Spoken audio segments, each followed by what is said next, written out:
Bonjour à toutes et à tous, bienvenue sur KTV Equazi FM. Oui, un temps de parole un peu particulier aujourd'hui suite à cet attentat terroriste qui a eu lieu du côté de Charlie Hebdo qui a fait 12 morts.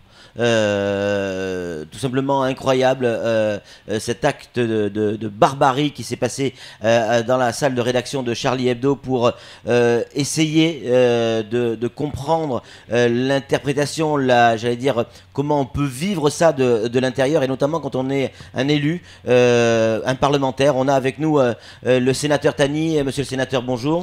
Bonjour. Merci d'avoir accepté notre invitation malgré les circonstances un petit peu compliquées. J'allais dire, comment on réagit quand on est sénateur musulman ici à Mayotte? Euh, dans pareilles circonstances, on réagit en humain, Ouais. c'est-à-dire que on pense aux familles des disparus.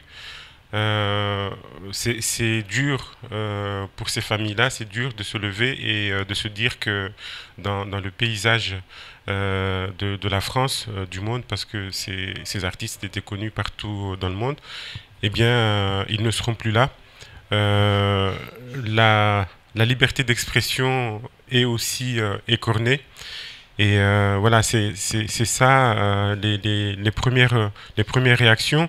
L'élu, bien évidemment, vient par-dessus et envoyer les messages que vous avez entendus de façon unanime depuis hier, des messages pour ne pas céder à la peur, pour ne pas céder à la panique et Il nie à l'amalgame.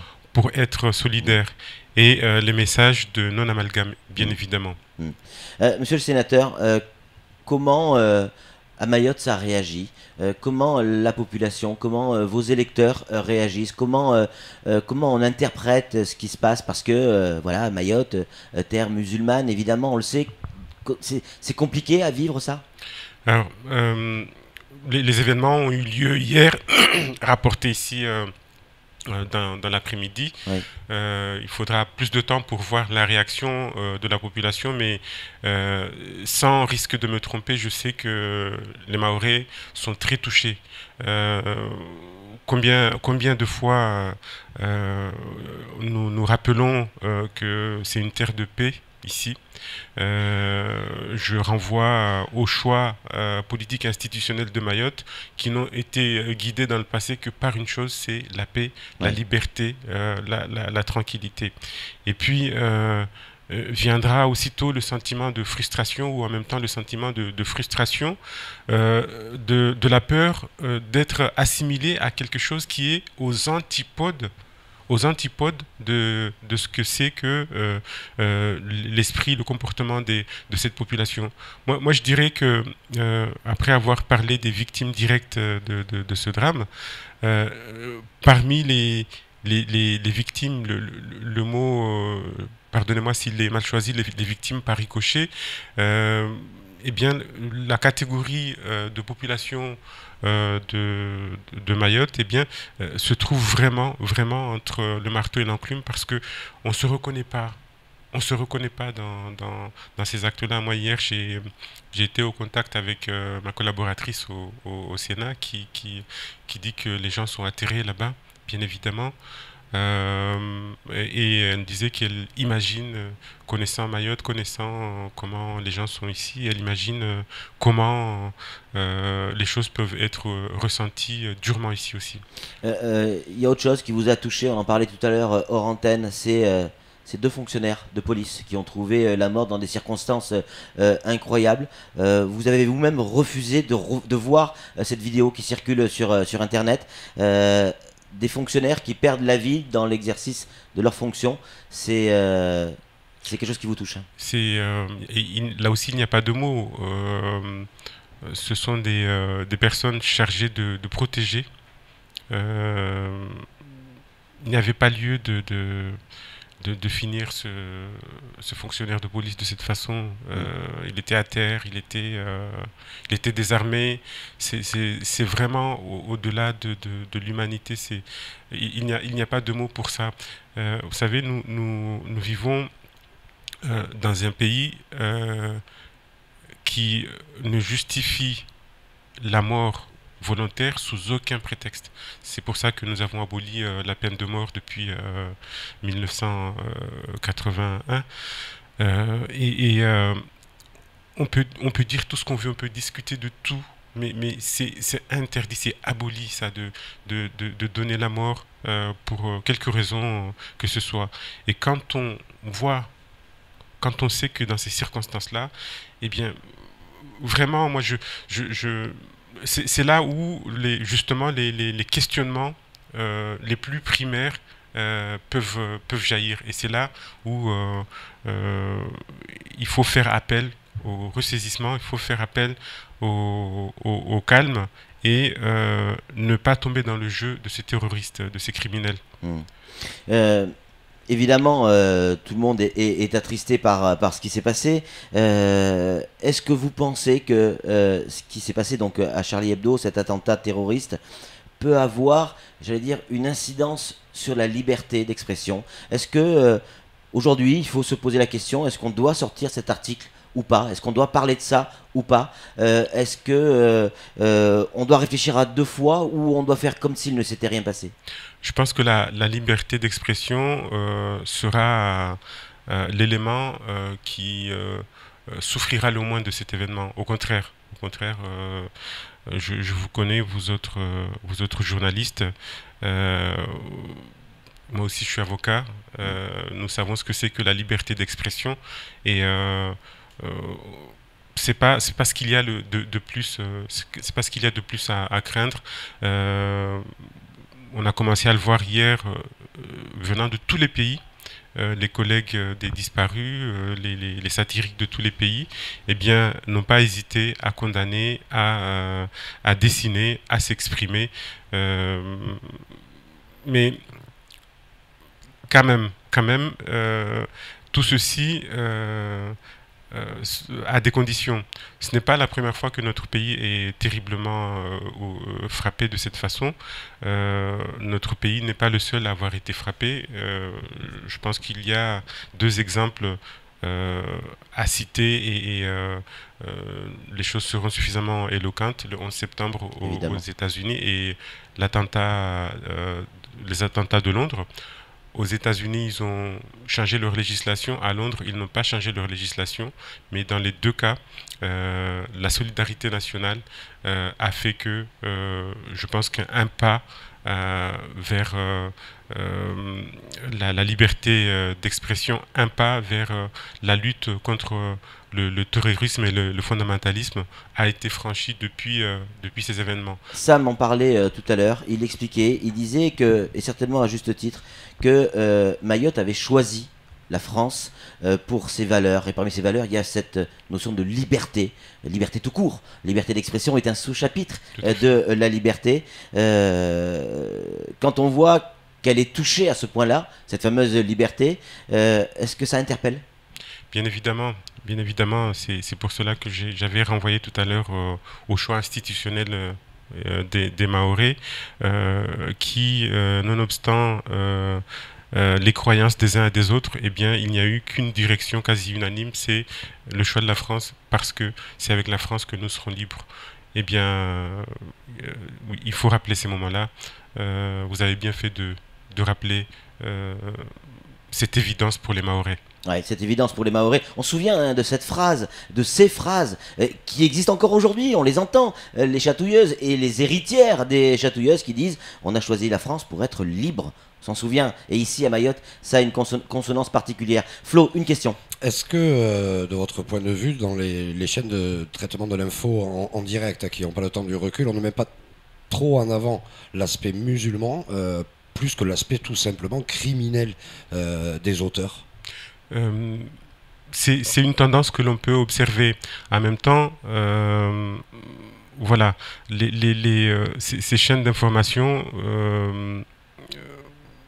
surtout après une actualité aussi dure, réagissent au quart de tour et veulent informer le plus possible. Moi, ce que vraiment je tiens à souligner et féliciter par rapport à nos représentants nationaux, tous partis confondus, y compris le Front National, c'est cet appel à au non-amalgame. Et je pense que cela peut être thérapique aussi, et bien de rappeler des choses, mais derrière toujours insister que ces crimes n'ont rien à voir avec aucune religion. La religion, n'importe laquelle qui appellerait à de tels crimes, ne mériterait pas que l'humain, que l'être humain la respecte tout simplement. L'humanité, la religion a pour but de rassembler les gens. On ne rassemble pas les gens en les assassinant. Samuel, et on revient à Flo après. J'arrive pas à trouver les mots. Mais quels sont peut-être justement les mots que Mayotte pourrait donner en guise de solidarité, de soutien à ces familles, familles de journalistes, enfin ces familles de victimes tout simplement, et je pense sincèrement peut-être plus aux policiers encore. Quels sont les mots que Mayotte pourrait donner pour soulager? J'ai souvent dit, y compris dans l'Hexagone, que nous avions une pratique religieuse ici qui méritait d'être montrée un exemple, peut-être plus que des mots, un comportement digne. Les choses commencent à s'affirmer. J'ai entendu parler de rassemblement aujourd'hui, et le comportement digne des Mahorais, comme ils l'ont toujours fait, peut être un signal important. Comme vous, Samuel Baucher, les mots me manquent parce que, en fait, dans ces histoires, à la fois il faut pas trop en faire, et en même temps il faut pas laisser passer des choses comme ça sans réagir. C'est tout l'équilibre qu'il va falloir trouver, et c'est pour ça que j'ai confiance aux Mahorais, parce qu'ils ont toujours, dans ces moments difficiles, su trouver l'équilibre entre les croyances des uns et des autres et la liberté. Flo ? Ne pas faire d'amalgame, effectivement, c'est ce que souhaitent tous les gens qui sont à peu près intelligents. Je ne sais plus qui disait « méfiez-vous des cons, ils sont majoritaires ». Il y a une concomitance avec la sortie du livre déjà polémique de Houellebecq, avec un président d'une république qui deviendrait islamiste en 2022. Est-ce que ça tend pas à l'amalgame aussi ?